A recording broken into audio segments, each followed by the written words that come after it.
Então, agora, na sequência das nossas atividades, o assunto sobre o Fundos de Renda Variável, estratégias de seleção, gestão de riscos e monitoramento em relação ao mercado. Convidamos para coordenar esta atividade o Sérgio, que é da diretoria da PEPREM, o Antônio Sérgio, que também ele é do Instituto de Previdência de Pitangueira. Seja muito bem-vindo, Sérgio, para a coordenação desta atividade. E, com muita honra, vamos receber os nossos palestrantes. Convidamos o César Napp da Silva.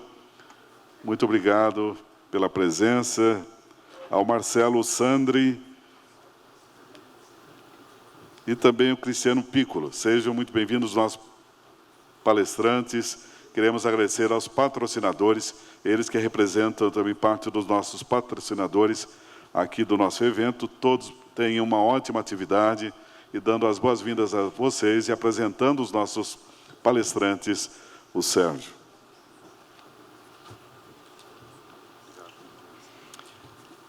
Bom dia a todos e a todas. O tema agora é fundos de renda variável. A gente vai discutir as estratégias de seleção, gestão de riscos e monitoramento em relação ao mercado. Nós vamos ter como palestrantes aqui, em primeiro vai ser o Cristiano Piccolo. Ele iniciou sua carreira no mercado financeiro em 1999, sendo especialista em portfólio desde 2013 na Bradesco Asset. Anteriormente, atuou como consultor de investimentos para clientes institucionais, gestor de recursos e também nos segmentos private e varejo.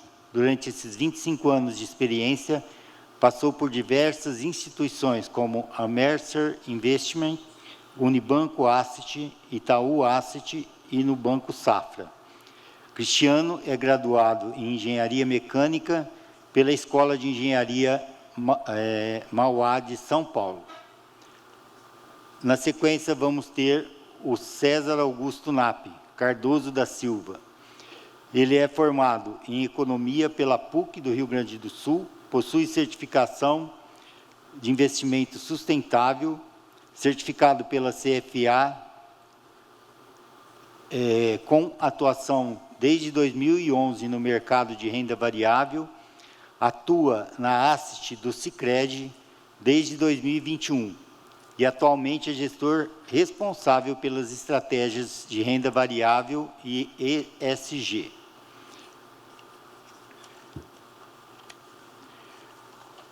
Na sequência, nós vamos ter o Marcelo Sandri.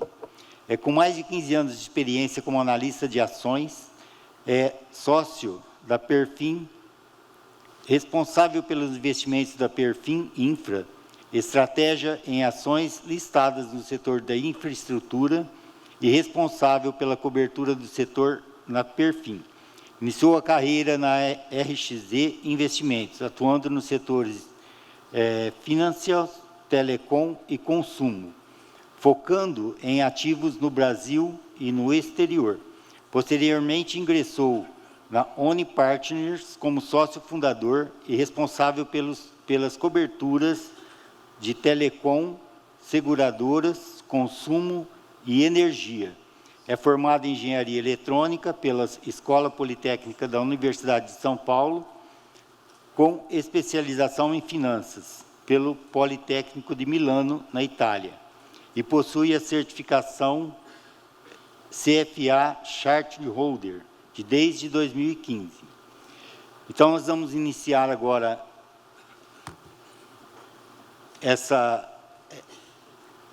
as palestras agora com o Cristiano do Bradesco.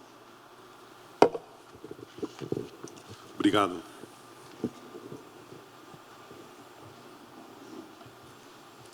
Vamos ver se está funcionando, né? Prometeram que está. Ó, deu certo. Bom dia, pessoal. Um prazer estar aqui com vocês. Vim aqui, acho que vale a pena fazer um agradecimento, né, pelo espaço que vocês deram aqui em nome do Grupo Bradesco.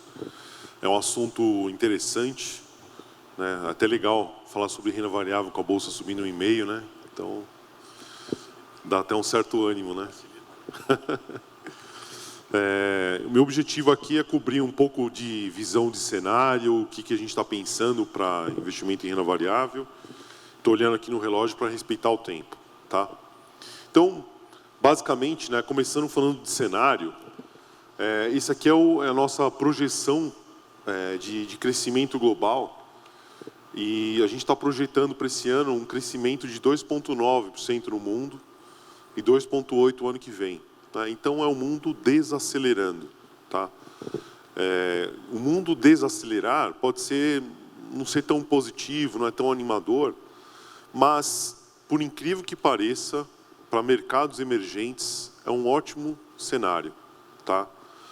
O grande motivador aqui do mundo, né, os grandes motivadores, não à toa estão ali, são os dois primeiros, né, Estados Unidos e China, estão desacelerando. Não é?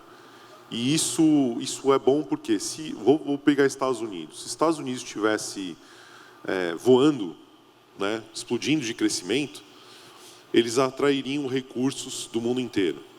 Sobraria pouco para os emergentes. Né? Se Estados Unidos estivesse entrando em recessão, também seria ruim porque eles levariam a gente junto. Então, esse mundo de crescimento meio morno, nem muito quente, nem muito frio, para os países emergentes é maravilhoso, tá? Incluindo o Brasil. Então, e outra coisa que isso acaba levando a uma visão de corte de juros nos Estados Unidos, por exemplo, em setembro. A gente está projetando um corte em setembro agora e um outro em dezembro. Tá? Então, isso para nós vai muito bem. Um outro ponto também é a China não colapsando, também é bom para o Brasil, que nós somos muito ligados à China. Né? E isso também, essa desaceleração global, está dentro de um contexto de incerteza criado pelas tarifas do Trump. Né? Então, nós acreditamos que esse assunto vai continuar, né? Uma sensação de que isso é um gerador de volatilidade, mas não altera fundamentalmente o cenário. Tá? Então, se ele parar em 15% de tarifa, isso vai gerar algum impacto na inflação, mas vida que segue. Tá? Claro que em relação ao Brasil, a situação é um pouco complicada, porque assim, a gente passou a figurar no grupo dos mais prejudicados, então a gente vai ter uns desafios a mais aqui. Mas, no geral, esse assunto tarifas é mais um gerador de incerteza do que um fator que altera o cenário de forma estrutural. Tá? E aí é importante mostrar aqui o que está acontecendo com as empresas de tecnologia americanas. Tá? A gente mostra receita, lucro e também investimento projetado para o ano que vem.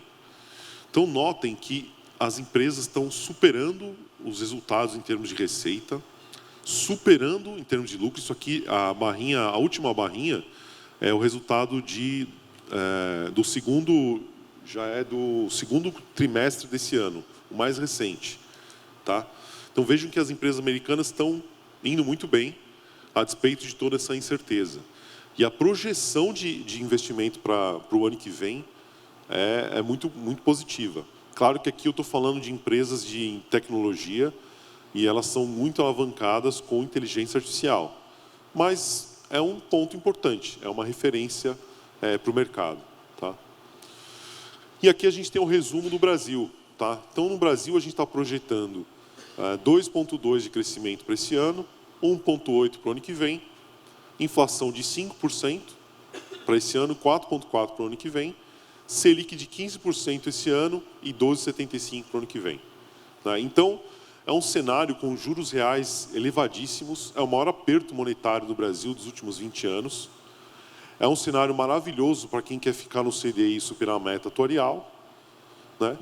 Mas é um cenário que demanda cautela, caso você tenha um objetivo de longo prazo, médio e longo prazo, em ficar muito no CDI, né? Porque a gente vê oportunidades não só por conta da Selic ficando nesse patamar alto por um tempo razoável, a gente acredita que a Selic vai começar a ser cortada no segundo trimestre do ano que vem, e isso normalmente é bom para investimentos de risco de mercado, incluindo a Bolsa, mas a gente tem que olhar também o cenário pós-parada de Selic, né? O cenário em que a Selic começa a cair.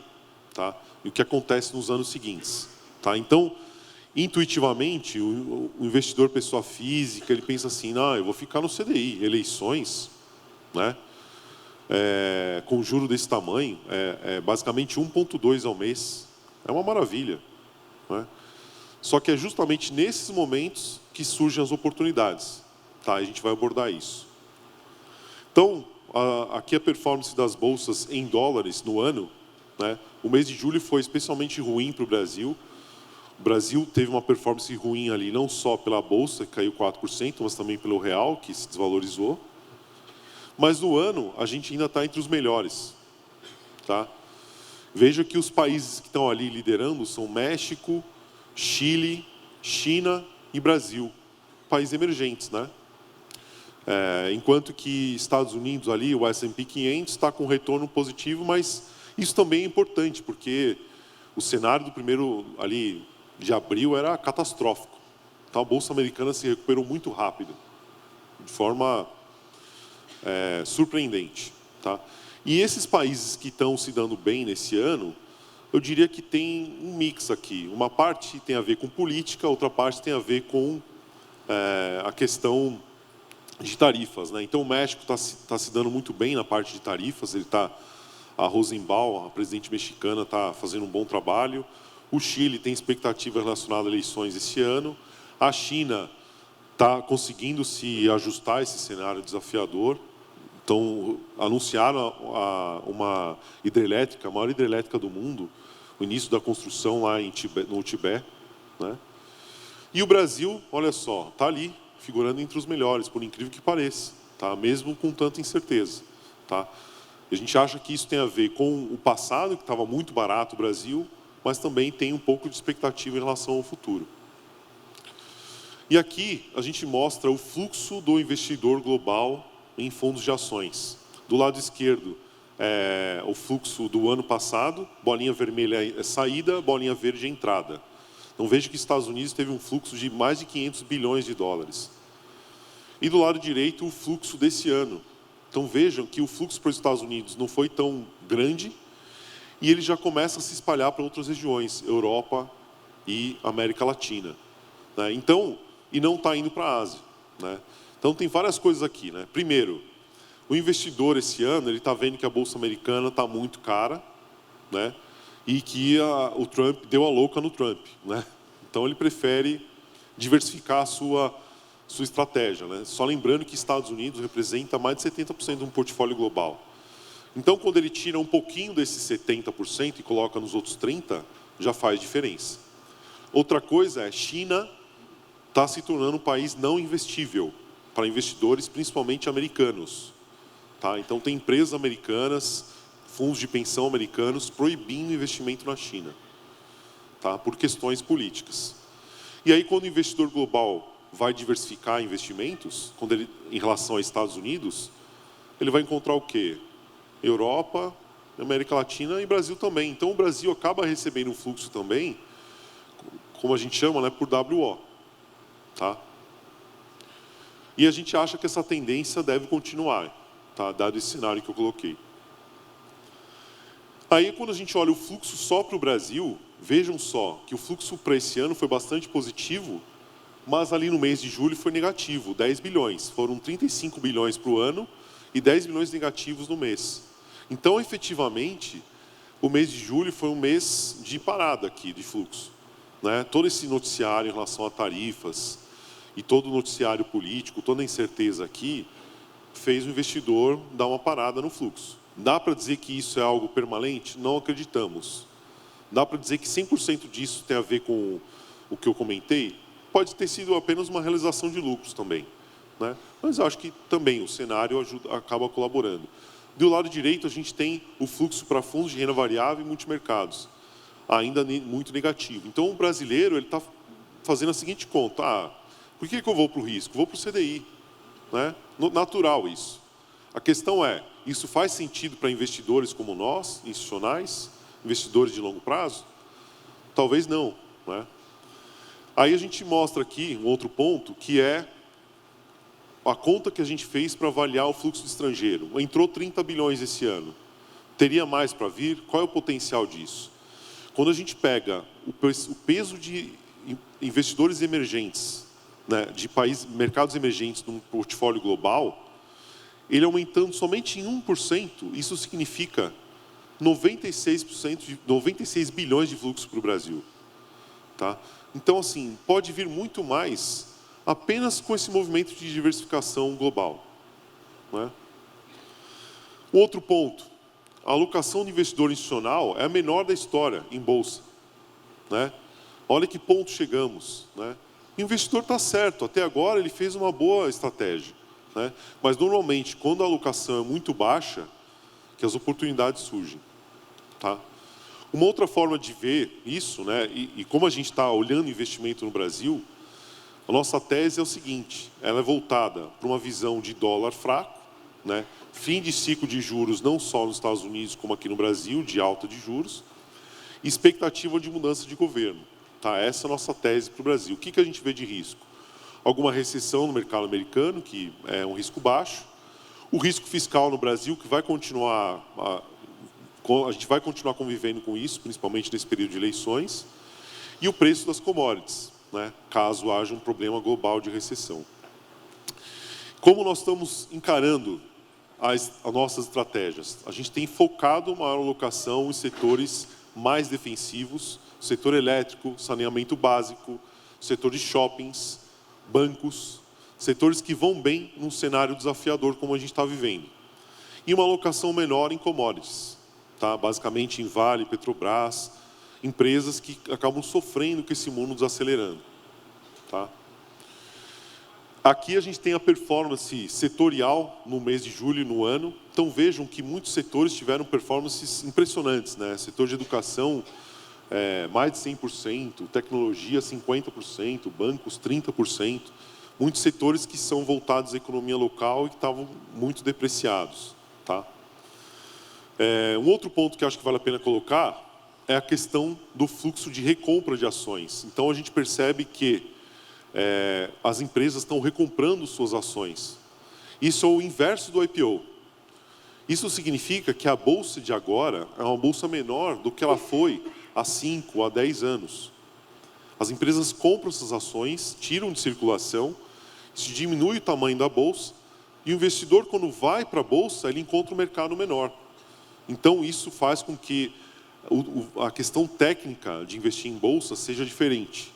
E outra coisa interessante é que a bolsa brasileira, quando ela vai mal nesse ano, né, esse comportamento tem ocorrido, ela não cai tanto. Né, e quando tem recuperação, as recuperações são muito fortes. E isso tem muito a ver com a posição técnica abaixo dos investidores e dessas visões que a gente coloca aqui. Né? Mas, um outro ponto que vale a pena colocar é o comportamento da bolsa em ciclos de corte de juros. Então, a gente mostrou aqui 3 ciclos, 2016, 19 e 20. E a gente coloca a performance das small caps, do Ibovespa, do IRFM e do IMAB5. Todos eles com performances muito positivas, 12 meses e 24 meses depois do início dos cortes, que a gente está projetando para o segundo trimestre do ano que vem. Tá? Então, isso é história, é fato. Né? Outro ponto importante que eu vejo é muitas vezes os investidores dizendo, olha, mas com a NTNB pagando 7,2, IPCA mais 7,2, por que eu vou investir em bolsa? Eu entendo isso. Né? A questão é que a gente percebe que tem setores com potencial de retorno muito superior ao da NTNB. Né? Então, eu acho que isso faz a gente refletir sobre uma alocação zerada em bolsa, muito abaixo da estrutural, talvez não seja o ideal. Né? Talvez o ideal seja um portfólio diversificado, né? Com algum peso em bolsa local e olhando aí um horizonte de 12, 24 meses.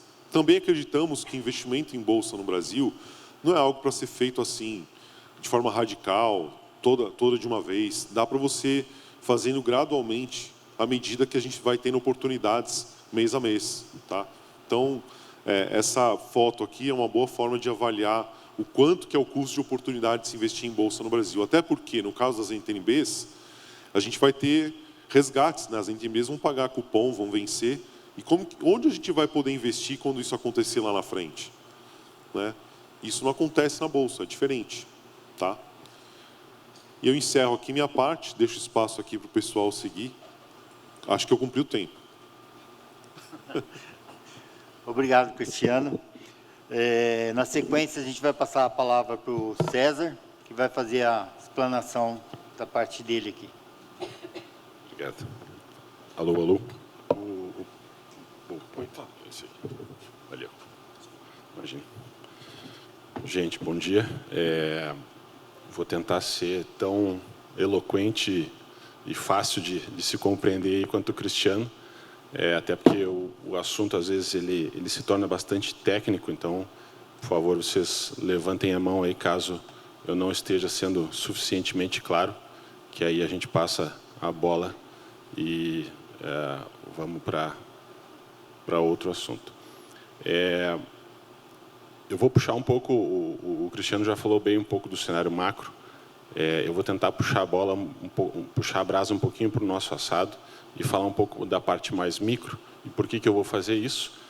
Eu acho que as coisas são complementares, eu acho que tudo isso que o Cristiano falou, a gente também visualiza em termos de... boa parte a gente visualiza em termos de cenário macro. A única diferença aqui é que eu vou falar um pouquinho de como que a gente pensa as estratégias de renda variável lá na asset do Sicredi, e quais são os diferenciais, ou qual é o nosso principal diferencial, especificamente falando de estratégias de renda variável. Tá? Hoje a gente tem todas as estratégias de renda variável ativas, possuem os seus ativos alocados em fundos de investimento sustentável. Tá? Então, só para quem não lembra lá, isso para todos os fundos. Tá? Então, tanto varejo, previdência, os fundos que são para IPPS, todas as estratégias ativas estão alocadas nesses fundos de investimento. Só lembrando, fundos de investimento sustentável são fundos que são classificados dentro da classificação da ANBIMA, com aqueles fundos que têm objetivos de sustentabilidade claros, definidos de longo prazo. Tá? Então, isso é uma coisa que a gente não abre mão. Tem outras classes que a gente também faz integração de fatores ESG lá, como crédito privado, por exemplo, mas, obviamente, aqui falando de renda variável, então a gente entende que esse é um diferencial e, principalmente, acredita que isso seja um diferencial para o longo prazo, como é o universo e o horizonte de investimento da renda variável. Tá? Então, eu vou tentar passar um pouquinho aqui por algumas coisas que a gente acredita e tentar explicar o porquê que a gente acredita que isso tem um valor interessante, especificamente na gestão de renda variável. Tá? Eu acho que aqui a nossa primeira missão enquanto gestores é tentar precificar, e obviamente o Cristiano e o Marcelo aqui têm os mesmos desafios aqui quando a gente faz as análises das empresas, os valuations, e tenta entender se essas empresas estão ajustadas por esse valor.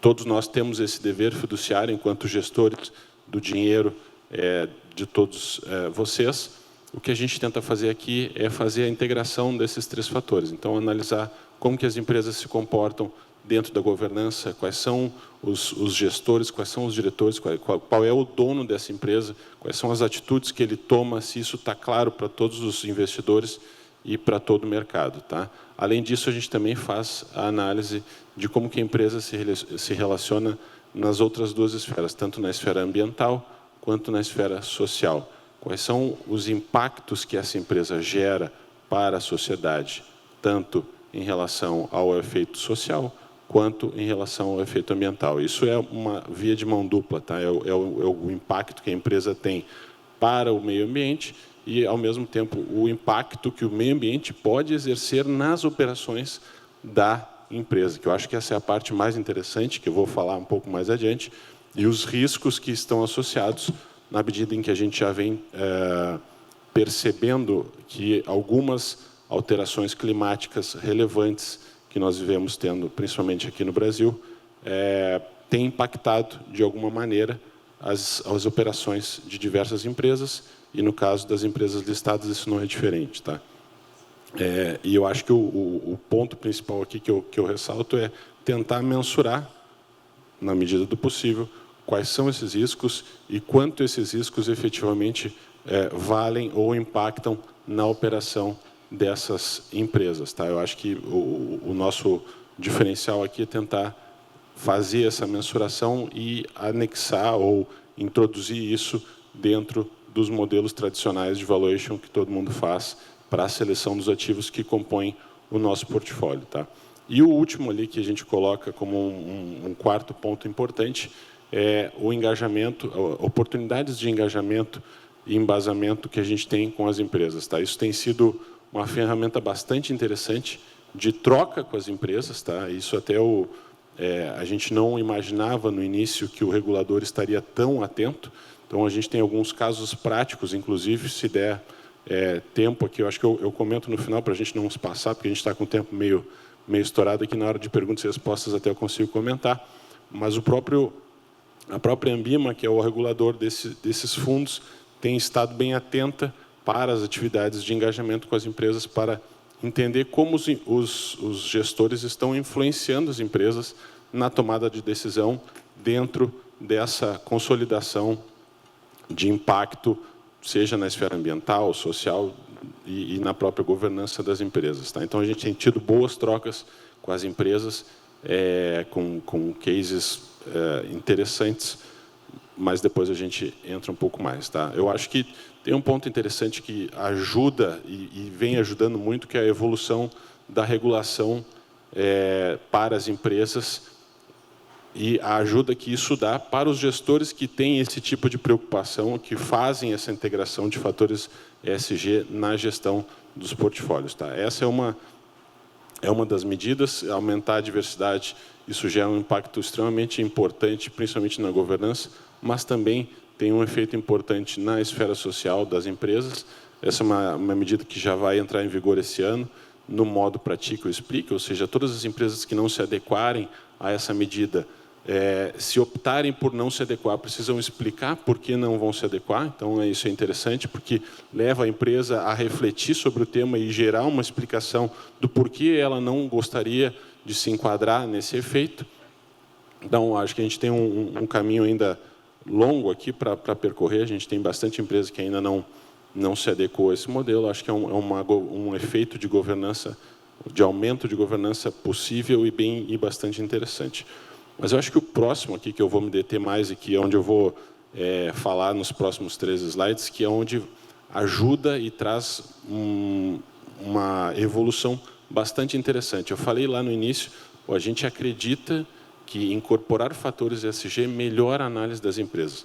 Ou seja, eu consigo precificar melhor os riscos e também as oportunidades. Né? São dois lados, não é só para o lado ruim. Eu consigo, inclusive, melhorar a minha precificação, a entender quais são as oportunidades que as empresas têm dentro de uma agenda ambiental, dentro de um impacto social e como que isso vai afetar a operação. A partir do ano que vem, as empresas vão ser obrigadas, ano que vem, fechamento do ano, com implementação em 2027. Tá?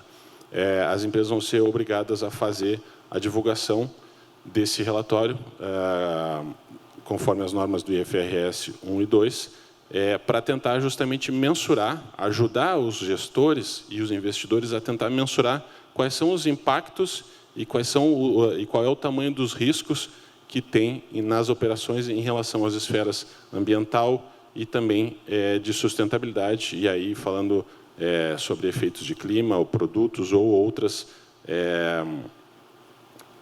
fatores que possam impactar a operação. Tá? Eu tomei a liberdade de trazer 2 casos reais aqui, porque às vezes a gente fica falando na sopa de letrinhas, e eu acho que quando a gente traz um pouco para dentro da parte real, do exemplo real, facilita principalmente para vocês para entender.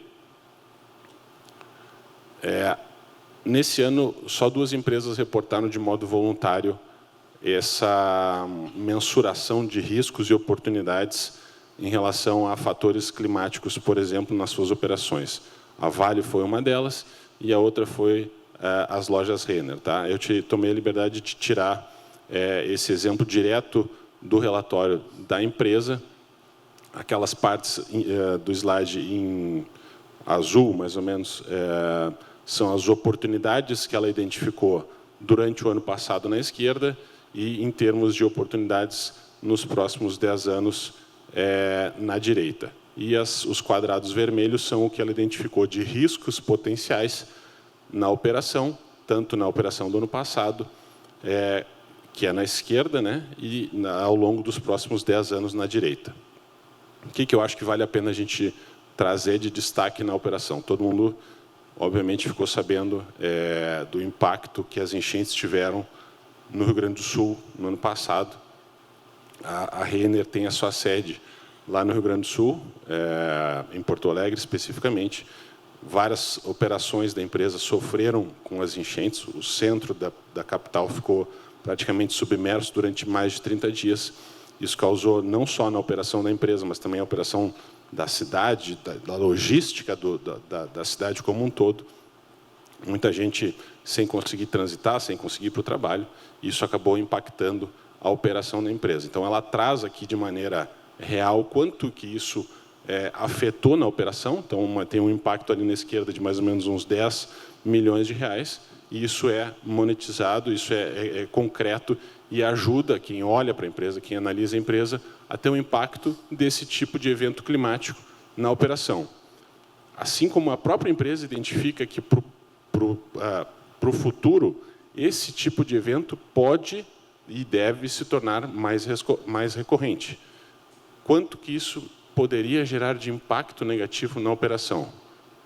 Aproximadamente de 85 a 100 milhões de reais nos próximos 10 anos. Então, a empresa ela passa a ajudar, de certa forma, o gestor, o analista, a entender quais são os riscos, seja da esfera ambiental, seja da esfera de sustentabilidade, que podem impactar a operação. Então, ao mesmo tempo, a Renner tem um posicionamento de tentar cada vez mais vender produtos, vender roupas, né, que é o vestuário, é o setor que ela se enquadra, com roupas cada vez mais sustentáveis, com tecidos orgânicos, com tecidos que têm na sua produção menos utilização de água, que é um problema grande, principalmente jeans e outras peças de roupa utilizam muita água na produção, né? Então, o fato dela se enquadrar como uma empresa que vende produtos mais sustentáveis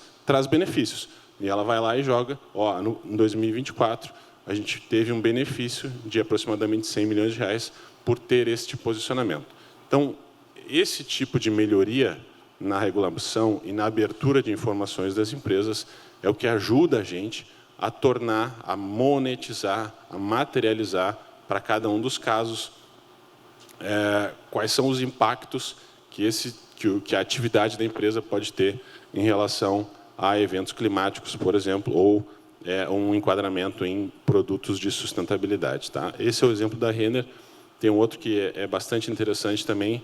A gente fez uma reunião com a CE Equatorial.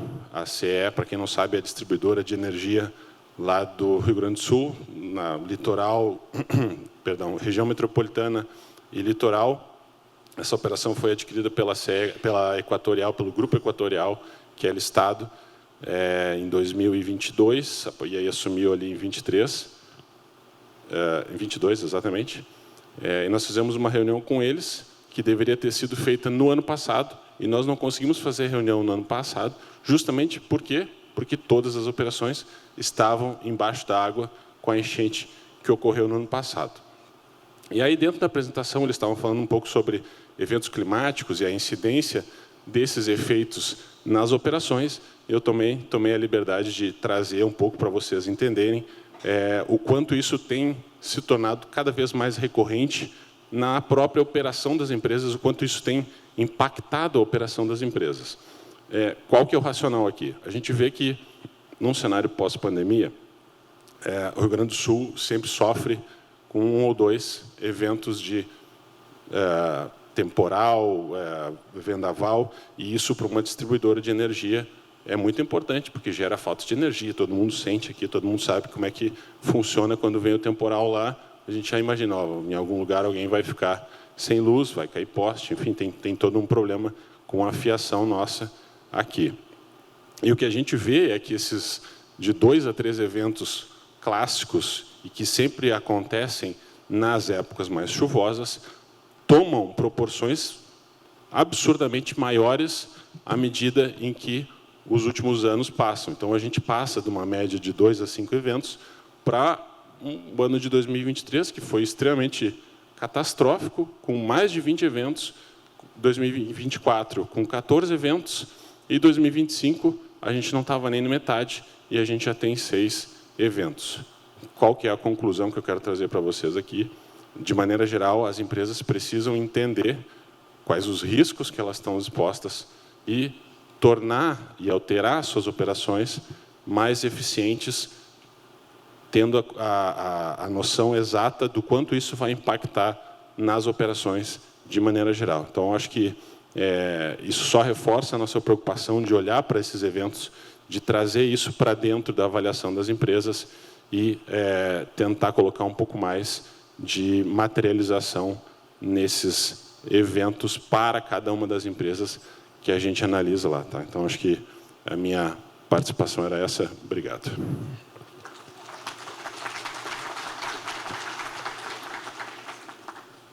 Bom, obrigado, César, aí pelas palavras aí. Agora, na sequência, vamos passar para o Marcelo, representante da Itajubá e a Perfin. Ele vai explanar mais algumas novidades para nós aí. Maravilha, obrigado, Sérgio. Bom dia a todos. Então, eu estou aqui um pouco para falar sobre os investimentos temáticos, né? O César já comentou um pouquinho dos investimentos sustentáveis, e eu vou complementar um pouco, né, falando sobre infraestrutura. Porque, afinal de contas, eu acho que não tem nada mais sustentável e nada mais defensivo, né, Cristiano, que você comentou bem, né, a importância da gente se defender dentro de um cenário de bolsa que ele é bastante volátil, do que o próprio setor de infraestrutura. E para contextualizar um pouquinho, né, dado que o Bradesco todo mundo conhece, a Sicredi nem se fala, mas Perfin talvez seja desconhecida para vocês, então só para comentar, né, do nosso lugar de fala aqui ao investir em infraestrutura, né, a Perfin é uma casa que está completando aí sua maioridade. Nós somos uma gestora independente de São Paulo que está completando seus 18 anos. Nós temos 36 bilhões de ativos sob gestão, sendo que boa parte desses ativos eles são dentro do setor de infraestrutura. Né, nós começamos essa área em 2016, através de um co-investimento com uma grande investidora do setor de linhas de transmissão, que é a Alupar, e nós começamos a fazer, né, a trazer para os nossos investidores, né, a possibilidade de investir junto dentro da infraestrutura brasileira, né, trazendo não só, né, todas as vantagens que se investir dentro desse segmento traz, né, como bons retornos, uma menor volatilidade, mas também dando a oportunidade dos nossos investidores participarem do desenvolvimento do Brasil, né, que é um componente muito importante para cada um de nós. Mais recentemente, em 2020, nós lançamos o primeiro fundo de ações voltado para o setor e desde então temos crescido bastante dentro desse segmento, né? A gente já tem investimentos em 17 estados do Brasil, representando aí, né, bilhões e bilhões de reais investidos na economia real brasileira, né? Para vocês terem ideia, a gente tem, né, hoje uma série de parceiros estratégicos para cada uma das verticais onde a gente atua.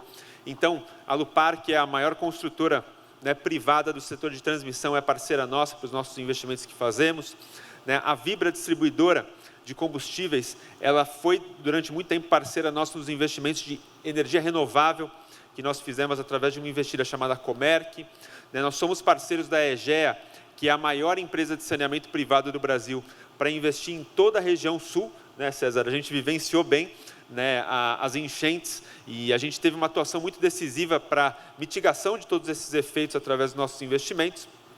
E mais recentemente nós começamos a atuar também dentro do setor de rodovias, né, através de uma parceria com o Grupo Equipave, e a gente tem aí mais de quase 3 mil quilômetros de rodovias sendo implementados em todo o Brasil, né, investimentos esses da Perfin. Assim, essa história de investir em infraestrutura, ela começou num tempo muito difícil de Brasil, né? Nós iniciamos essa temática lá pelos anos 2015, 2016, quando o Brasil estava vivenciando, né, qualquer semelhança com agora é mera coincidência, uma das maiores crises que a gente já tinha tido até então, né? Os juros estavam, né, numa alta histórica, a NTN-B na época pagando mais de 6,5, né, real, e hoje, né, a gente já está vendo esse número aí para quase 7,5. A gente estava vivenciando uma crise política, né, qualquer semelhança, de novo, não é mera coincidência, advinda principalmente de uma crise fiscal, que é muito semelhante com o que a gente vê hoje. E aí a gente parou, né, para pensar e falar assim, poxa, onde que a gente pode encontrar, né, dado que a gente tinha um histórico muito grande de se investir em renda variável, né, onde que a gente pode encontrar um setor que ele traga um pouco mais de segurança, né, para os nossos investidores e para nós, né, sócios, gestores e cotistas dos nossos fundos. E a gente entendeu ali, né, que o setor de infraestrutura tinha alguns pilares muito fundamentais para que a gente conseguisse fazer não só a preservação de capital, mas uma boa alocação de capital ao longo do tempo para as pessoas. E quais seriam esses pilares, né? O primeiro pilar muito importante é a defensividade, né? É a inelasticidade do setor de infra. Afinal de contas, né, você pode ter muita renda, mas não é porque você tem muita renda que você vai começar a tomar 4 banhos por dia, né? Eu imagino que todo mundo continue com pouca renda ou com muita renda, né, gastando mais ou menos a mesma quantidade de água, porque toma um banho no dia frio, às vezes 2 no dia de calor, mas a variação, né, não deveria se dar de maneira muito intensa se você tem mais renda ou menos renda. Isso cria, né, para o segmento uma defensividade muito grande, porque mesmo em ciclos mais complicados de Brasil, onde nosso PIB decepciona, onde a gente entra se enfia, né, o Brasil não perde a oportunidade de se enfiar numa crise, né, mesmo nesses momentos o setor acaba tendo uma boa performance. Outra coisa muito importante é a questão da proteção inflacionária que esse setor tem, porque a infraestrutura ela é baseada em contratos regulados. E esses contratos regulados, eles vão sendo reajustados à medida que também o juro aumenta. Então, hoje, um custo de capital maior, um juro maior, ele também se reflete num retorno regulado para as empresas de infraestrutura maior. Isso cria, né, dentro de uma empresa que é naturalmente muito geradora de caixa, um excelente fluxo de retorno para os acionistas através de dividendos, né, e através da composição de capital que essas empresas fazem. Então, são uma série de pilares que, junto com o crescimento, ele torna esse setor muito atrativo. E por que o crescimento, né? Eu sempre brinco que é muito diferente você investir em infraestrutura no Brasil e infraestrutura em Mônaco. Em Mônaco, talvez você vai encontrar um ambiente regulatório, jurídico, perfeito, né? Passeio no parque, você não vai ter dor de cabeça. Mas também não tem crescimento. Por que não tem crescimento? Porque a infraestrutura nos países desenvolvidos já está instalada. Você não precisa de capital novo para ter mais linhas de transmissão, mais rodovias, mais ferrovias, né? Mais geração, porque tudo isso já foi investido. Então, aqui no Brasil, a gente tem uma vantagem, né, que é o nosso subdesenvolvimento dentro do setor, faz com que muito capital seja necessário para ser implementado nesses setores. E a gente pode crescer junto, né, com os nossos clientes em cada um desses segmentos. Nesse slide está um pouco difícil de ver, mas qualquer coisa vocês passam lá no estande da Itajubá e a gente mostra para vocês. A gente mostra de como o setor privado ele tem sido decisivo para o desenvolvimento brasileiro dentro desse segmento. Porque a gente, né, vocês que vivem a realidade do RPPS sabem, a inexequibilidade do setor público para, de fato, colocar capital nas coisas. Essa é a nossa realidade, né? O setor público não tem mais dinheiro para investir, né, nos segmentos básicos da nossa economia. Então, a gente tinha um não serviço prestado, né? O saneamento é uma realidade muito presente, né? Porque a gente não tinha saneamento, por quê? Porque as estatais elas eram incapazes de investir por conta da, né, inexequibilidade fiscal da situação dos nossos estados. À medida que o segmento foi se abrindo para o setor privado, você atraiu com uma boa regulação a possibilidade de empresas colocarem capital, e aí você ter o desenvolvimento para a população, você ter o serviço prestado, e para aqueles que colocaram o seu capital de risco, terem a possibilidade de serem remunerados a retornos regulados e podendo pagar bons dividendos para os seus acionistas. Então, é uma equação ganha-ganha. Ganha a sociedade, ganha o investidor.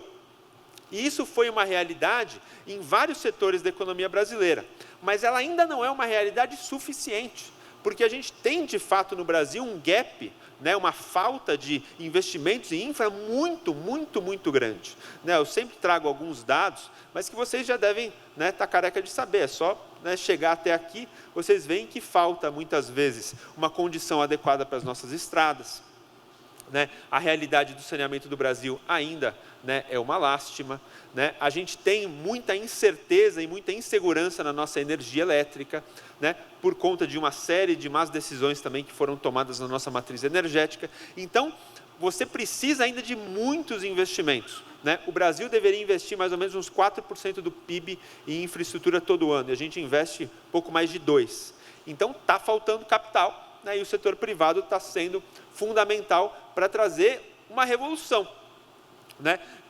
Basta a gente lembrar, alguns aqui têm já cabelo branco e vão se lembrar na década de 90, quando telefone era um item que você, linha telefônica era um item que você colocava no seu imposto de renda.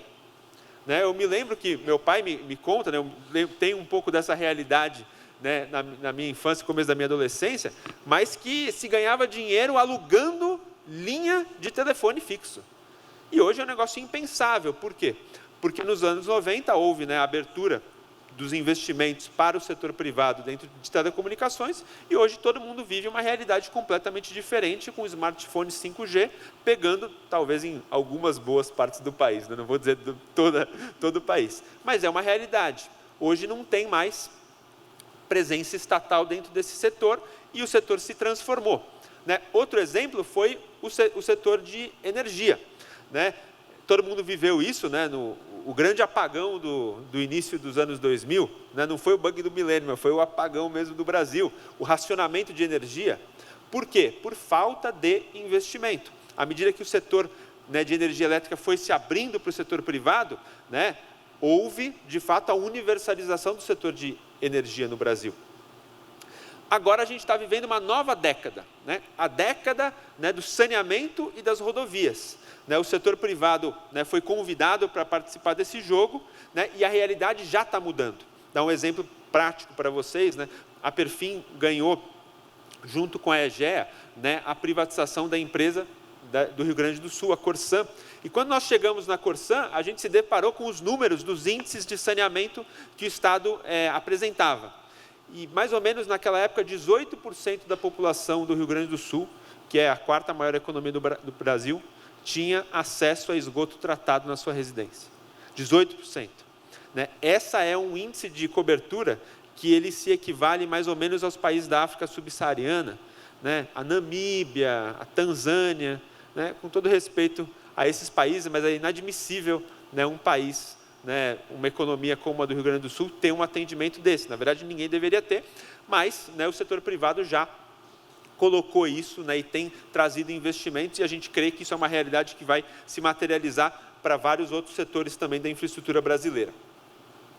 Então, quando a gente pega alguns exemplos, né, de como esse crescimento ele acabou vindo para o bolso, né, dos nossos investidores e de vocês, potenciais investidores no setor de infraestrutura, um exemplo bom é o setor justamente, né, de distribuição de energia, no qual a Equatorial, né, que o César já trouxe aqui o exemplo, ela foi consolidando como uma grande alocadora de capital. Se você olhar o que era esse setor, né, no início dos anos 2000, eram praticamente só empresas estatais, estava começando o movimento das privatizações, uma ou outra empresa estava investindo no setor. Passados 25 anos, né, hoje o setor de distribuição de energia está dominado por 5 grandes grupos, e uma delas é a Equatorial. Né, no gráfico da direita de vocês, vocês veem mais ou menos, né, os grandes players hoje, né, a CPFL, né, a Neo Energia, a Energisa Equatorial. E o que aconteceu nesses últimos anos? Né? O EBITDA, né, que é vamos dizer, a geração, ele é um número da capacidade que a empresa tem de gerar caixa operacional e trazer esse caixa para os seus acionistas, ela se multiplicou em 10 vezes. E ao mesmo tempo, né, que essa geração de caixa operacional ela se multiplicou por 10 vezes, também se multiplicou o valor de mercado da Equatorial. E isso acabou acontecendo, né, se refletindo num retorno composto que é talvez o mais histórico e espetacular da Bolsa de Valores brasileira. A Equatorial, ela nos últimos anos, ela entregou, né, para aqueles seus acionistas um retorno praticamente equivalente a IPCA mais 20. Isso nos últimos 15 anos, ou seja, você colocou capital e você foi permitindo com que esse retorno composto fosse, né, sendo carregado até você, e você conseguiu um retorno de IPCA mais 20. Esse retorno, né, para espanto da maioria, mesmo se você colocar em comparação em consideração a desvalorização do real, ele bate o retorno das empresas de tecnologia americanas. Ele bate o retorno, né, do S&P 500, que é o gráfico que eu trago aí. E bate com alguma folga importante, né? Isso mostra, né, o que às vezes um setor que aparentemente ele é meio, né, uma coisa meio, né, sem sal aí, né? Mas a boa comida, né, quando ela é composta ao longo do tempo, ela pode gerar retornos muito interessantes. E por quê, né? Porque é um setor que gera muito caixa. Ele é um setor que traz muitos dividendos, né? Mesmo em momentos de crise, como eu falei, a energia, a infraestrutura básica, ela está sendo oferecida em momentos de chuva ou de sol. Então, mesmo em momentos de crise, foi um setor que pagou muito dividendo e ele apresentou retornos, né? Eu, claro, trouxe o exemplo da Equatorial, mas se você colocar numa cesta de infraestrutura, essa cesta apresentou retornos acima da renda fixa, historicamente, e com volatilidade abaixo. Eu gosto muito desse gráfico que você quebra o índice da Bovespa em vários setores, né?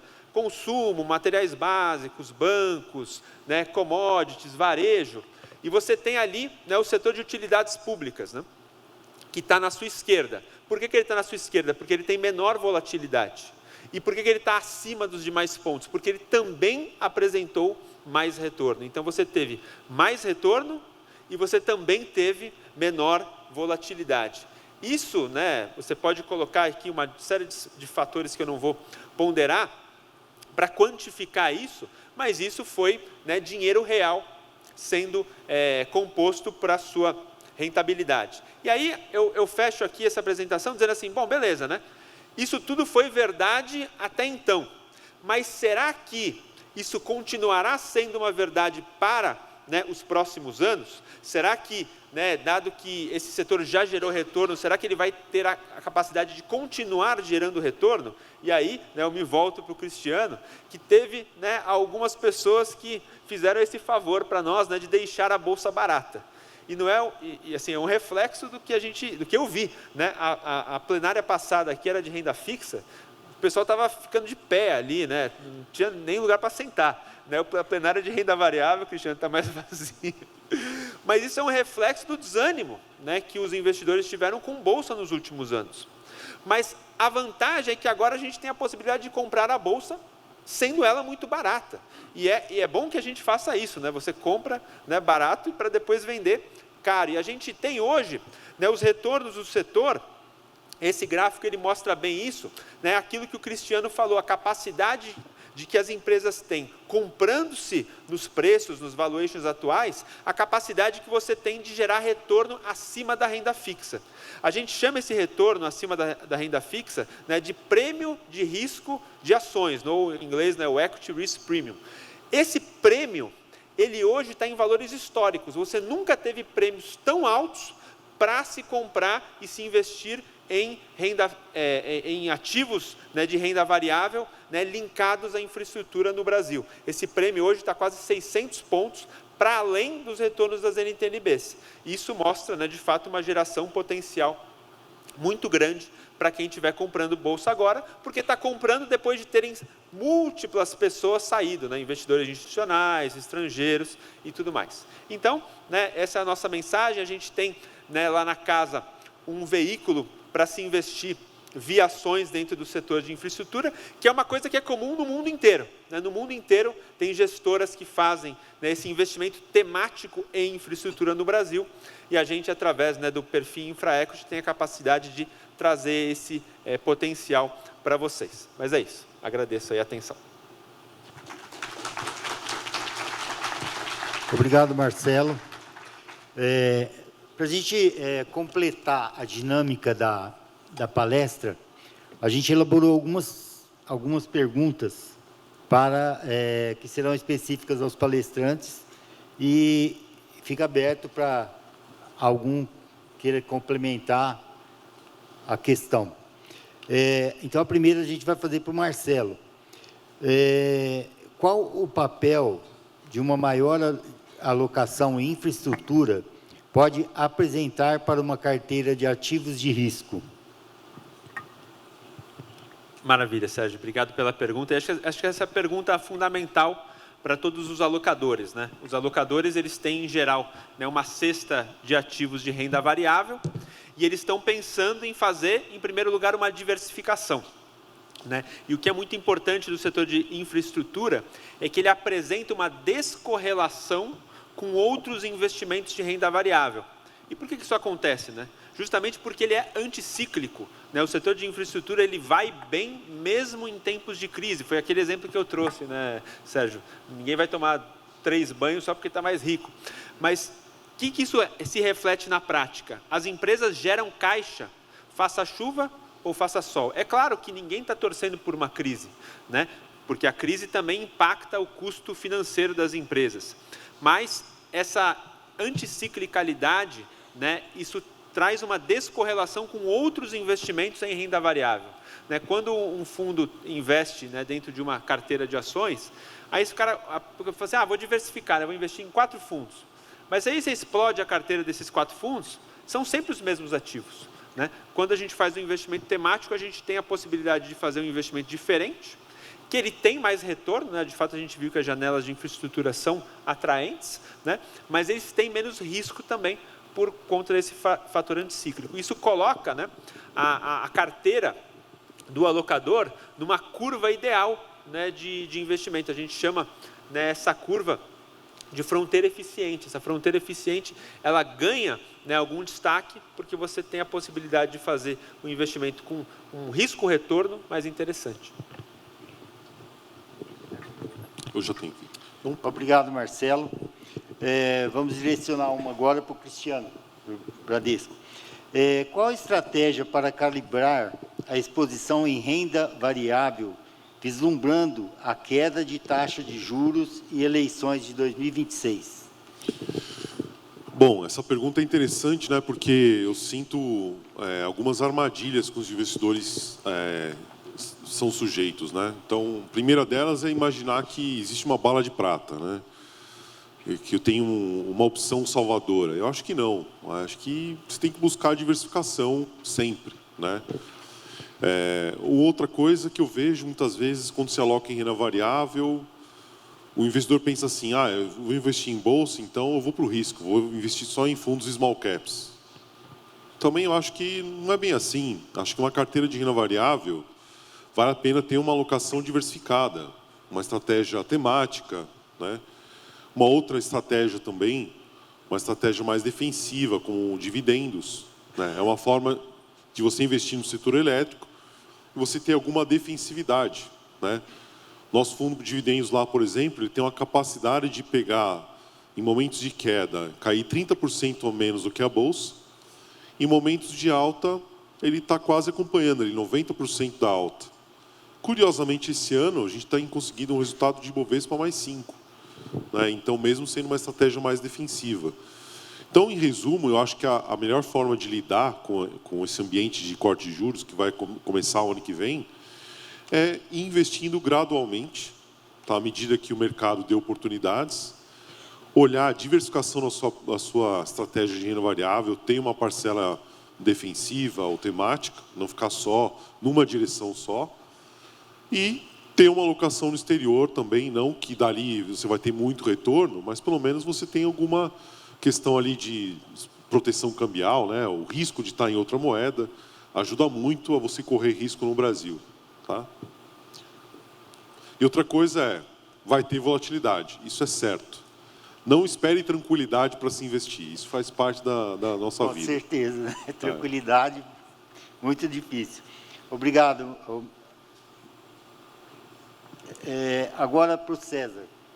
Ô César, qual o impacto para a Bolsa caso o governo atual continue? Eu acho que, nesse ponto, eu acho que tem independente do governo, o vermelho, o azul, o verde, independente de qual é o partido que se eleja no ano que vem, o que este governo vai fazer em relação ao fiscal. Eu acho que o grande problema que a gente tem instalado hoje no Brasil é como o governo está lidando com a parte fiscal, né? Ou seja, é um problema. Pensem no nosso orçamento pessoal aqui. Se a gente fica no cheque especial durante 4 anos, provavelmente a gente não consegue mais crédito com absolutamente nenhuma instituição financeira, então a gente começa a ter problemas para se financiar e o nosso longo prazo, nosso orçamento pessoal de longo prazo está ou fica completamente comprometido. Essa foi a tônica dos últimos anos, isso foi o que a gente viu nos últimos anos e é boa parte da explicação pela qual os ativos de bolsa sofreram tanto, mas também é uma boa parte da explicação pela qual eles estão num nível tão depreciado e que a gente acredita que tem um bom potencial de retorno no longo prazo, que é o nosso horizonte de investimento em renda variável. Então, eu acho que, respondendo direto, assim, independente do lado que ganhe, do lado vencedor, é como esse governo vai cuidar da parte fiscal. Se as diretrizes forem melhores no sentido de tratar este problema, aí a festa está só começando. Eu não tenho, assim, certeza é difícil, mas alguma relativa à confiança de que as coisas tendem a melhorar em termos de precificação dos ativos, eu acho que é muito provável. A gente está entrando, a partir da virada do ano, aí, provavelmente num início de ciclo de redução de juros, né? Política monetária aí, já fazendo efeito na economia e o Banco Central tentando voltar para um nível de juros um pouco melhor. Então, assim, se resolvermos o fiscal com um nível de juros um pouco mais baixo, eu acho que a tendência é de uma melhora na precificação dos ativos. O inverso também se verifica aqui. Então, se a gente não cuidar muito dessa parte, aí a gente pode ter piorar muito é difícil, na medida em que os ativos já estão bastante depreciados. Aí, é óbvio, a gente tem que entrar um pouco mais, como o Cristiano e o Marcelo já falaram, na escolha correta para esse tipo de cenário, um fundo de dividendos, um fundo de infraestrutura, enfim, setores que têm o seu business de maneira mais resiliente, mesmo em cenários que são um pouco mais difíceis para renda variável. Tá, obrigado, César. Vamos voltar ao Marcelo. Por que o setor de infra consegue trazer descorrelação para os demais ativos de risco? Não, bom ponto, Sérgio. Acho que, de certa forma, no meu tempo ali, eu comentei um pouco disso, né? Justamente pelo fato de ser anticíclico, né? Isso traz, né, uma possibilidade de você, né, ter um colchão, né, em momentos mais complicados. Mas uma resposta que também ela vem junto com essa anticiclicalidade que eu comentei, né, na minha fala anterior, é a questão de você ter retornos regulados, né? Diferentemente de uma varejista, por exemplo. A varejista, ela vende, né, a depender se a coleção acertar. Agora, quando você investe capital em infraestrutura, a gente chama isso, né, dentro do nosso contexto aqui, né, de algo parecido com um bonde. O que é o bonde? O bonde, ele é o ativo, né, de renda fixa, ele é a debênture, ele é a dívida. Por quê? Porque você sabe que esse é um caixa que você espera, porque esses setores de infraestrutura, eles são monopólios naturais. Não faz sentido você ter 2 torneiras na sua casa, né? Uma da Sabesp e outra de um concorrente. Então, esse é um setor onde, sendo um monopólio natural e tendo um retorno regulado pelo contrato, você não vai ter uma incerteza tão grande quanto a sua geração de caixa. É claro que algum nível de incerteza, né? Poucas coisas são certas no Brasil, né? A pessoa fala imposto, a morte, né?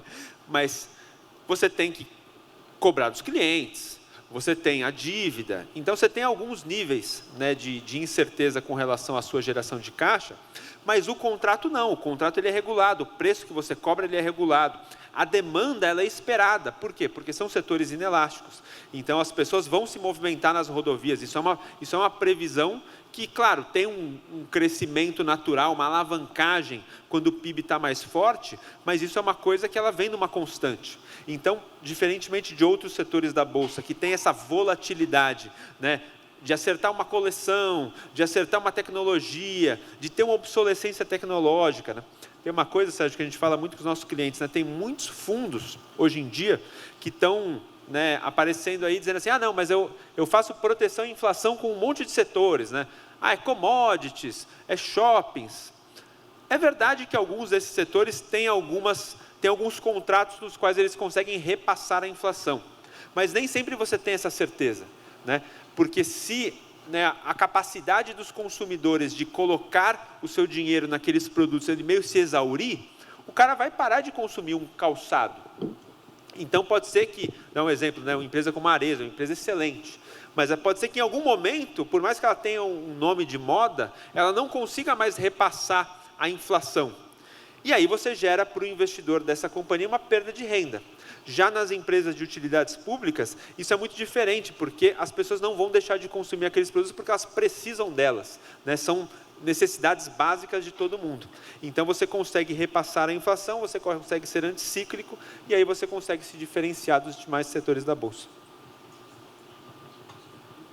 Obrigado pela resposta. Cristiano, como vocês avaliam os investimentos em renda variável no Brasil, em contraponto com a alocação e ações no exterior? Legal.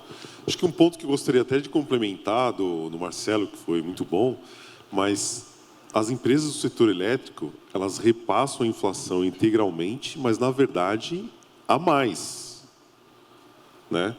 Até onde eu sei, chega a ser entre 1% a 2% acima da inflação. Isso acontece, até explicando, isso acontece por conta do investimento adicional, né? Porque se o investimento já tivesse sido feito, então ele seria só um repasse, mas como você precisa ainda de crescimento, de investimentos em qualidade, novas subestações, né? A população cresce, então para que esse capital que é adicionado seja remunerado, você precisa receber um pouco a mais. E daí que vem a... Então, assim, a proteção contra a inflação é impressionante, né?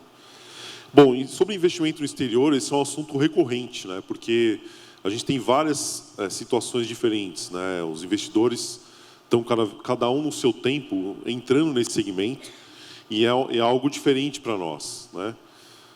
Aqui no Brasil. No Brasil, a gente tem um viés, né, que a gente fala de investir muito no Brasil e esquecer o mundo, sendo que o Brasil representa 0,5% de uma carteira global de ações. Então, é meio óbvio que investimento no exterior é importante. Mas o que a gente percebe é que tem duas coisas. Uma, no caso dos Estados Unidos, as ações estão muito caras.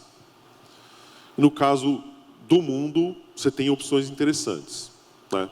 Outra coisa é que, assim, nós, na Bradesco Asset, a gente tem uma visão que é a seguinte. Se você tem algo que está caro, mas se o cenário que levou essa empresa a estar cara continua, ela pode ficar mais cara ainda. Tá? É só ver o Neymar. O Neymar estava jogando num time espanhol, né? Acho que no Barcelona, ele foi para o Real Madrid, uma coisa assim. Foi vendido super caro, depois, quando se podia pensar que ele não podia ser vendido tão caro, foi vendido mais caro ainda. Tudo bem, depois a gente viu no que deu. Mas o cenário que levou ele a ser vendido caro, ele continuou. Ele era um cara diferenciado, tinha alguém que queria pagar por ele, e ele continuou sendo mais caro. Isso a gente vê nas empresas de tecnologia americanas, né? Quando se achava que elas estavam caras, veio a inteligência artificial, ficaram mais caras ainda. Tem duas empresas hoje que já ultrapassaram a barreira de 4 trilhões de dólares, né? A NVIDIA e a Microsoft. E nesse ambiente de tarifas do Trump, né, elas estão se dando bem porque o negócio delas é mais dinâmico e elas estão dando o seu jeito, né? A Apple, rola uma história que eles fretaram um avião cheio de iPhones para antecipar a importação e ser mais rápido do que por navio. Cada um está dando o seu jeito, né? Então, nossa visão é a seguinte: investimento no exterior permanece sendo algo importante, principalmente com o risco cambial, que isso é uma outra idiosincrasia brasileira, que o brasileiro quer investir no exterior sem risco cambial, quando que o certo seria você justamente ter o risco cambial, né? Esse ano a gente está vendo que o investimento no exterior está tendo um resultado não tão bom, justamente pela valorização do real, mas é justamente com essa questão que você consegue correr mais risco em ativos brasileiros. Então, nós acreditamos que faz, sim, sentido ter uma exposição no exterior, talvez menor do que no Brasil, né, dado o preço atual, e, se for possível, ter uma diversificação, né, uma gestão ativa, não concentrar só nos Estados Unidos, ter uma exposição diversificada no mundo, talvez seja mais interessante. Tá? Então, é essa a nossa visão. Faz sentido diversificação, faz sentido o risco cambial. Tá? Obrigado, Cristiano. Voltando para o Marcelo aqui. Dado o seu caráter defensivo, é possível ganhar dinheiro com infraestrutura em ciclos mais positivos para a Bolsa? Esse é um bom ponto, né? Porque todo mundo acha que você só ganha dinheiro nos setores defensivos quando as coisas estão meio, mais ou menos, né? E eu puxar a falar do César, né? Ele comentou que o fundo de dividendos do Bradesco, falando propaganda aí, o Cristiano, perdão, o fundo de dividendos do Bradesco, ele está dando bolsa mais 5. E o nosso fundo também ele está dando bolsa mais 5. E por que esses fundos eles estão indo tão bem, mesmo num ano em que a bolsa está indo bem? Porque seria de imaginar assim, não, mas o cara defensivo, ele é o porto seguro no momento da crise. E de fato é. Teve anos em que a bolsa caiu, em 2023, se não me engano, a bolsa caiu mais ou menos uns 10%, e o nosso fundo ele subiu 20%. E por que isso aconteceu? Né? Porque, naturalmente, no momento de crise, as pessoas vão procurar o seu porto seguro, né? Vão procurar os setores mais geradores de caixa. Mas não é porque, né, o fundo ele é mais defensivo que ele não vai bem também em situações em que a bolsa tem uma performance melhor. Por quê? Porque ainda é ações, né? E ações são marcadas a mercado. E a gente chama as ações, né, defensivas, sejam elas de infraestrutura ou outros setores que pagam muitos dividendos, né? A gente tem um nome técnico, né, que a gente chama que elas são proxy de bonds. Em português seria assim, elas são parecidas com um título de renda fixa. E por que isso acontece? Porque na hora que o juro fecha, o título de renda fixa acontece o quê? Valoriza. Ele sobe. Então, as ações que são parecidas com a renda fixa, por quê? Porque elas têm um fluxo de caixa previsível. Elas também vão acontecer a mesma coisa. Porque, por mais que a crise evidencia, né, o quão defensivo é esse setor, no fim das contas, num cenário próspero, todo mundo ganha. Né? É claro que talvez a ação mais alavancada, aquela ação small cap, naturalmente ela vai performar melhor. Não estou dizendo que, né, esse nosso setor aqui ele ganha em todas as pontas, em todos os tempos. Né? No composto, ele tem outperformado, tem gerado mais performance do que os demais setores. Mas mesmo em ciclos positivos, eles também têm ido bem. Pelo fato de, à medida que a curva de juros fecha, né, os ativos de risco sobem. Isso acontece, né, com o título de renda fixa. Às vezes o pessoal esquece que, não, a renda fixa ela não é tão fixa assim. Né? O pessoal esquece disso. Né? Mas, de novo, né, eu não tenho como negar que a palestra de crédito privado aqui, que eu vi, o pessoal estava de pé. Mas, pelo menos, a gente tem essa vantagem. Né? O juro fecha, essas ações também performam em ciclos positivos. Obrigado. Bom, agora posso direcionar para vocês, quem se habilitar a responder. Muitos setores alegam ter proteção à inflação. Quais vocês consideram que estão verdadeiramente protegidos? De última parte, quais vocês consideram estão mais protegidos? Então, isso é um ponto importante, né? Porque no momento que o juro está muito alto, a gente fica preocupado com aqueles setores que têm muita alavancagem, né? Que tem uma dívida muito alta.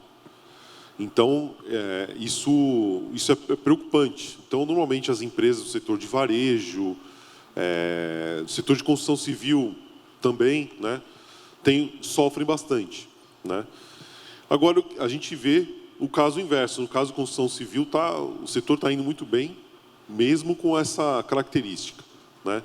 Os setores que mais se dão bem nesses momentos são setores que geram caixa. Né? Você falou do crédito, Marcelo. Então, os setores que nós lá estamos privilegiando são justamente os setores que geram caixa. Isso também vale para a renda variável. E quais são os setores que geram caixa? Daquelas empresas maduras, que são tanques de guerra em momentos de crise, que têm um balanço saudável, tem um bom histórico de gestão, né? Qual é a lista? Setor elétrico, setor de saneamento básico, né? Setor de shoppings, né? Os bancos, muitas vezes, né? São setores que já passaram por muitas crises, já foram testados e costumam entregar bons resultados mesmo num momento desafiador como esse. Tá? Tá, obrigado. Mais uma aqui para o Marcelo.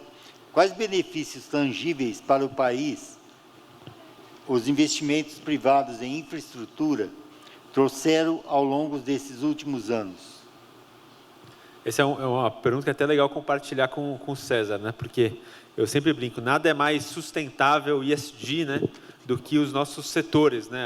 A forma como a gente olha investimentos, né? E a gente, é legal de se investir no setor, né? Uma coisa que dá muita alegria é você participar junto do desenvolvimento do Brasil, né? Foi como eu comentei, né? A gente, né, entrou no Rio Grande do Sul e viu uma realidade que só 18% das casas, né, no estado tinham abastecimento, né, de esgoto tratado, né? Tinham a coleta e o tratamento de esgoto. Isso, obviamente, né, não precisa nem falar, né? Enfim, esgoto a céu aberto, rios sendo poluídos, né? Tem a questão também da resiliência climática, né? E o Rio Grande do Sul é o maior exemplo disso, né? Os investimentos em resiliência climática, eles são importantíssimos, né? Olha a crise que a gente está tendo, né? E como que isso é uma realidade, né? Que bate a gente, né? E como que a gente, né, participa, né, como investidor e traz isso para os nossos clientes, né? À medida que a gente traz um fundo onde você investe, né, em energia limpa, em desenvolvimento sustentável, coleta e tratamento de esgoto, tudo isso, né, é ambiental na veia, né? O ESG não é só ambiental, né? É o econômico também, né? E a gente está falando de um setor que tem um retorno regulado interessante, né? E aí tem o último componente, que é o componente social, né? A gente fala pouco do setor de rodovias, que também é outro setor que é meio considerado sensal, assim, meio insipidão, assim, né? Mas o que está acontecendo hoje no setor de rodovias, ele é impressionante, não só do ponto de vista, né, de a pavimentação, o desenvolvimento que isso traz para a sociedade. Isso traz um ponto muito interessante, né, de melhora do tempo de deslocamento das pessoas, redução de acidentes, mas até o envolvimento da tecnologia com a infraestrutura, ele acelera alguns ganhos muito positivos para a sociedade, que são bem tangíveis e são legais.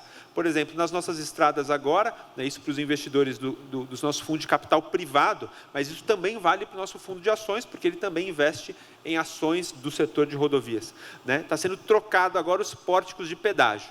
É super chato você parar no pedágio, agora é o tal do free flow, né? Você passa diretamente. A redução de emissão de gás carbônico, ela é impressionante, porque você não tem mais o freio e para, né? Pensa nos caminhões, que são grandes emissores, isso assim descarboniza a estrada de uma maneira inimaginável. Então, investir no setor tem uma série de outras externalidades, né? Eu acho que assim, realmente essa questão da sustentabilidade, do saneamento, ele é uma marca muito grande, mas ela vem também em vários outros setores, né? Energia elétrica, né? A gente fez no Brasil uma revolução em energia limpa. Agora a gente vai passar por uma nova fronte de investimentos em energia, né? Que é a resiliência, porque a energia limpa ela tem um problema que ela é intermitente. Então você precisa agora ter um investimento em resiliência energética. Tudo isso, né, é ESG, é externalidade, e isso é um ponto positivo de se investir nesse, né, e nos outros setores. César, acho que seria até legal você complementar um pouquinho.